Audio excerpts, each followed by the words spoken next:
सुनने लगे तो अधिकतर लोग उसको डांट करके कहते हैं आगे बढ़ो, या मान लीजिए रुक भी गया तो 10 मिनट के बाद सोचता है कि यदि रिक्शा नहीं चलाएंगे तो शाम को बच्चों को रोटी कहां से आएगी। हम लोगों के पास इतना पर्याप्त परमात्मा ने दिया है, सुबह भी कथा सुन सकते हैं, शाम को भी सुन सकते हैं, दिन में भी सुन सकते हैं, रात में भी सुन सकते हैं। रहने के लिए मकान दिया, खाने के लिए रोटी दिया, पहनने के लिए कपड़ा दिया, बोलने के लिए जुबान दिया, सुनने के लिए कान दिया, देखने के लिए आंख दिया, चलने के लिए पैर दिया, कुछ दान करने के लिए हाथ दिया। सब कुछ भगवान ने दे करके भेजा है। इसके बाद भी हम लोग कहते हैं हमारा नसीब खराब है, भगवान ने हमें कुछ दिया नहीं। और क्या भगवान दे भाई, और क्या चाहिए।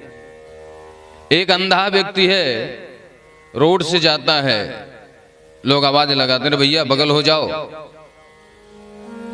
जी सरकार बगल हो रहा हूं। आपने कभी विचार किया कि वो सोचता क्या है। कोई एक दौड़ करके आता है, उसका हाथ पकड़ कर अरे भैया इधर हो जाओ, नहीं धक्का लग जाएगा। आप तो बोल करके चले जाते हैं लेकिन बाद में सोचता है। ये सब कोई ऐसा नहीं सोच सकता। बहुत कम लोग होते हैं जो उसके अंदर की वेदना को समझते हैं। कभी आप जाकर किसी अंधे से पूछिए, पूछना, कोलकाता नहीं सही में कह रहा हूं कि पूछना किसी अंधे से, किसी बहरे से पूछना, किसी लंगड़े से पूछना, किसी लूले से पूछना, उससे पूछना भैया आपको कैसा अनुभव होता है, आप क्या सोचते हो। उसका एक ही जवाब होता है कि यदि भगवान मुझे नेत्र दिए होते तो मैं भी दुनिया को देखता, भगवान को देखता। एक बहरा व्यक्ति होता है, वो चला जा रहा है, पीछे से लोग आवाज देते हैं, जब नहीं सुनता तो उसको गाली देते हैं, चला जाता। बार बार मुड़ करके देखता है, बार बार हाँ भैया क्या बता, क्या बोले। लोग गाली दे के बोलते हैं अरे निकलते, अर्थात उसे घृणा करते हैं। वो अपने मन में सोचता है मेरा कौन सा ऐसा अपराध था जो मेरे कान को छीन लिया आपने, श्रवण को छीन लिया। हम लोगों के ऊपर कोई विपत्ति आ जाए दौड़ करके भाग जाएंगे। एक लंगड़ा व्यक्ति जब कोई आफत विपत्ति आती है तो भागने को सोचता है, लेकिन उसके पैर साथ नहीं देते तो विधाता से पूछता है मेरा कौन सा ऐसा अपराध था। एक गूंगा व्यक्ति होता है, बोल नहीं पाता, उसकी जिह्वा साथ नहीं देती तो लोग मजाक उड़ाते हैं अरे गूंगा है, फिर उसको इशारे से समझाते हैं। आपने विचार किया कभी? नहीं की। ये सारी व्यवस्था भगवान ने देकर के भेजा है। इसके बाद कहते हैं हमारा नसीब सही नहीं है, हमारा भाग्य सही नहीं है, भगवान मेरा साथ नहीं दे रहा है। और क्या देगा भाई, और क्या चाहिए। बड़े भाग मानुष तन पावा, बड़े भाग्य से मनुष्य तन मिलता है। नहीं पशु भी बन सकते हैं, पक्षी भी बन सकते हैं। हम लोग अपने घर में रहते तो लगता है कि सारा दुनिया का कष्ट भगवान ने हम ही को दे रखा है। कभी आप बाहर निकल करके देखिए, ऐसे ऐसे प्राणी पड़े हैं जो 35 वर्ष की उम्र में ही बचपना, किशोरावस्था, जवानी, बाल बच्चे, बुढ़ापा और मर भी जाते हैं। मात्र 35 वर्ष की उम्र। कभी बॉम्बे जाना, लोकल ट्रेनें चलती हैं, ओ पटरियों के किनारे देखना है आप, 10-11 साल का बच्चा वो, उसका शादी हो गया,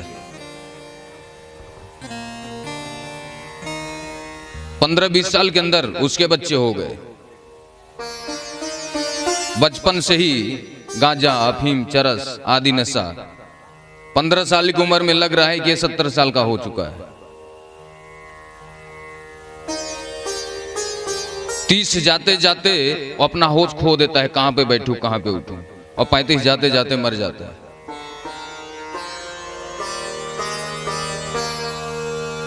उसके जीवन में कहां का था? वो भी तो मनुष्य तन पाया है।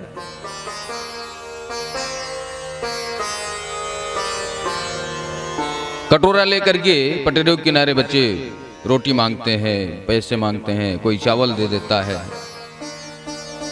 चिथड़े कपड़े उनके शरीर के ऊपर हैं।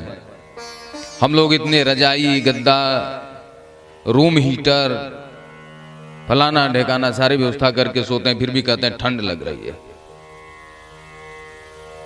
शुद्ध ढंग से उनके शरीर पे कपड़े भी नहीं है, फटे कपड़े हैं, और प्लास्टिक की झोपड़ी में एक पतला सा प्लास्टिक बिछा करके लेटे पड़े हैं। उनको ठंड नहीं लगती है, लेकिन क्या करें? यदि वो परमात्मा से कहें कि मेरा नसीब खराब है, मेरा भाग्य साथ नहीं दे रहा है, तो एक बार कह भी सकते हैं कि सही कह रहा है। हम लोग रोते रहते हैं कि हमारा नसीब खराब है, हमारा नसीब खराब है, हमारा भाग्य खराब है, भगवान ने हमें इतना दुख दे दिया, हमारा कोई साथ नहीं दे रहा है, मैंने सबका साथ दिया, मेरे साथ सबने बुरा किया। कि क्या नाटकबाजी। भगवान इस बात को सुन करके अफसोस करते हैं कि इसको इतने बड़े घर में क्यों भेज दिया, इसको भेजना था वहीं पे, लेकिन गलती से मैंने इसको भेज दिया यहां पे। आपके दरवाजे पे कोई आ जाए और आपने अपनी प्रसन्नता से उसको 5 किलो चावल दे दिया, और वो लालची व्यक्ति है, उसने कहा अरे 5 किलो चावल में क्या होगा, कम से कम 10-15 किलो मिलता, तो आप ये जरूर सोचोगे कि मैंने गलती किया 5 किलो देकर के, इसको 1 किलो ही देकर के विदा करना चाहिए था। लालची आदमी है। और भगवान भी उसी तरह सोचता है कि जब इतना देने के बाद ये रो रहा है तो गलती होगी, अगली बार उसको वहीं पे भेजूंगा जहां के लिए रो रहा है। तो आप एक प्रयास करो, ये कोशिश करो, जितना मिला है उतने में ही संतोष करो। यदि ज्यादा पाने की इच्छा रखते हो आप तो अच्छे कर्म करो। केवल सोच रखने से ज्यादा नहीं मिल जाएगा कि रात दिन यही सोचते रहो हमें ये मिल जाए वो मिल जाए। ऐसी व्यवस्था नहीं है कि केवल सोचने से मिल जाए। आप कर्म करेंगे तब मिलेगा। एक कोई मजिस्ट्रेट होता है, IAS PCS अधिकारी होते हैं, कोई एक दिन में ही नहीं बन जाते। जो IAS PCS की तैयारी करते हैं उन बच्चों से जाकर के पूछो, 16 से 18 घंटे पढ़ाई करते हैं, बाकी सारे बच्चे मोबाइल में बिजी हैं, दुनियादारी में बिजी हैं, लेकिन वो बच्चे सारे ये सब साधन को किनारे रख देते हैं क्योंकि उनका लक्ष्य अलग है। आपको भी बड़ा बनना है तो अपना लक्ष्य निर्धारित कीजिए कि मेरा लक्ष्य क्या है, कहां पे जाना है, क्या पाना है। अवश्य मिलेगा वो, लेकिन चढ़ना तो है हिमालय के ऊपर। बस नीचे बैठ गए मैं चढ़ूंगा ऊपर, मैं चढ़ूंगा ऊपर, नहीं हो सकता। भगवान गोविंद वही कहते हैं कि ब्रजवासियों ने यह नहीं कहा कि प्रभु हमें धन दौलत संपत्ति चाहिए, ये नहीं कहा। उन्होंने एक ही शब्द कहा कि प्रभु आपका दर्शन होता रहे, इसके अलावा और कुछ मुझे नहीं चाहिए। हम लोग भगवान से धन मांगते हैं और भक्त भगवान से धन नहीं मांगते। हम लोग भगवान से मांगते हैं और भक्त भगवान को मांगते हैं। वो जो भक्त होते हैं ये नहीं कहते धन चाहिए, एक गरीब, बहुत गरीब था, तो एक बार भोलेनाथ को दया आ गई, माता पार्वती को दया आ गई। पार्वती माता कहती है कि इसको कुछ दे दो। बहुत गरीब भक्त था, स्वामी इसको कुछ दे दो, गरीब आदमी है, भक्त भी है। बोले क्या करूं, इसको दूंगा तो लेगा ही नहीं। बोले क्यों? अरे वो हमें अपने घर में बिठाना चाहता है। अरे महाराज आप दे के तो देखो सही। तो भगवान भोलेनाथ ने क्या किया, रास्ते से दोनों पति पत्नी जा रहे थे, मुद्राओं की एक थैली उसके सामने कुछ दूरी पे भगवान ने रख करके चले गए। वो गरीब गया वहां, देखा, उस पोटली को खोल करके देखा तो उसमें असरफी मुद्राएं पड़ी थी। वो जा रहा था लकड़ी काट करके बेचने के लिए, वहीं पे आसन लगा के बैठ गया कि जिसका होगा वो आएगा तो उसको दे देंगे। सुबह से शाम हो गई, नहीं उठा, पूरी रात बैठा रहा। एक दिन बीत गया, 2 दिन बीत गया, 3 दिन बीत गया। भगवान भोलेनाथ एक राजा का वेश धारण किए आए और बोले भैया मेरा है, यहां पे गिर गया था, मेरे सैनिक ले जा रहे थे, मुझे दे दो। पहले तो बोले तुम रख लो, फिर जब बोले नहीं महाराज मैं उसका इंतजार कर रहा हूं कि जिसका होगा वो आएगा तो उसको दे देंगे, तो बोले मेरा है, मुझे दे दो। लेके चले गए भोलेनाथ। बोले देखा देवी मैंने इसको दिया, लिया नहीं इसने, तो एक बार और प्रयास करो। तो भगवान भोलेनाथ ने रात्रि में आए और उसके झोपड़ी के ऊपर, दरवाजे के ऊपर झोपड़ी, उसके ऊपर वो पोटली रख करके दूसरी पोटली रख करके चले गए ताकि पहचानना। सुबह जब जगे दोनों पति पत्नी,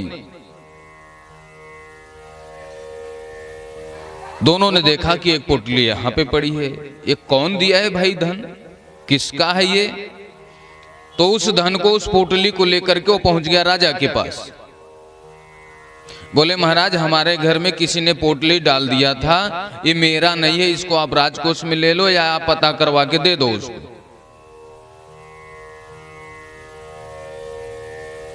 राजा ने पता करवाया तो किसी का निकला नहीं। भगवान देके गए तो किसका निकलेगा, तो उसको राजकोष में रखा गया।